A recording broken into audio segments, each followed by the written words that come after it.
ছাত্র জনতার অভ্যুত্থানের মুখে শেখ হাসিনা সরকারের পতনের পর দেশের আইনশৃঙ্খলা পরিস্থিতি এখনও স্বাভাবিক অবস্থায় ফেরেনি। পুলিশ বাহিনী এখনও নিস্তেজ অবস্থাতেই আছে। যে কোনো অপারেশনে সিনিয়র অফিসারদের কমান্ড মানছেন না সদস্যরা। এর ফলে দেশের আইনশৃঙ্খলা পরিস্থিতি ক্রমাগত খারাপ হচ্ছে।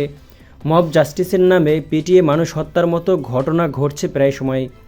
এরই ধারাবাহিকতায় সম্প্রতি রাজধানীতে ছোট পরিসরের একটি আন্দোলন নিয়ে তিক্ত অভিজ্ঞতার মুখে পড়তে দেখা গেল পুলিশের ঊর্ধ্বতন কর্মকর্তাদের।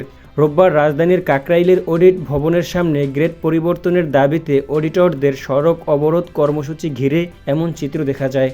কাকরাইলের অডিট ভবনের সামনের সড়কটি রোববার দুপুর 12:30 থেকে 3 ঘন্টার বেশি সময় ধরে অবরোধ করে রেখেছিলেন বাংলাদেশের মহা হিসাব নিরীক্ষক ও নিয়ন্ত্রকের অধীন 150 থেকে 200 অডিটর। তাদের দাবি 11তম গ্রেড থেকে তাদের পদকে 10ম গ্রেডে উন্নীত করতে হবে।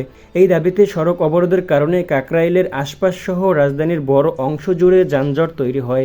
পুলিশের পক্ষ থেকে আন্দোলনকারীদের একটি প্রতিনিধি দলকে আলোচনার জন্য ডাকলেও তারা তা প্রত্যাখ্যান করেন। যান চলাচল স্বাভাবিক করতে পুলিশের পক্ষ থেকে অবরোধ তুলে নিয়ে আন্দোলনকারীদের সড়কের একপাশে অবস্থান নিতে দফায় দফায় অনুরোধ করা হয়, কিন্তু তারা শোনেননি। এক পর্যায়ে পুলিশের ঊর্ধ্বতন কর্মকর্তারা সড়ক থেকে আন্দোলনকারীদের সরাতে অ্যাকশনে যাওয়ার সিদ্ধান্ত নেন।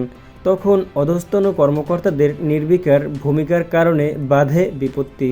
নাম প্রকাশ না করার শর্তে একজন ঊর্ধ্বতন কর্মকর্তা শুধু বলেছেন, ঢাকায় পুলিশের অধস্তন পর্যায়ের সদস্যদের বড় অংশই শেখ হাসিনা সরকারের সময়ের, তাই তারা কথা শুনতে চায় না।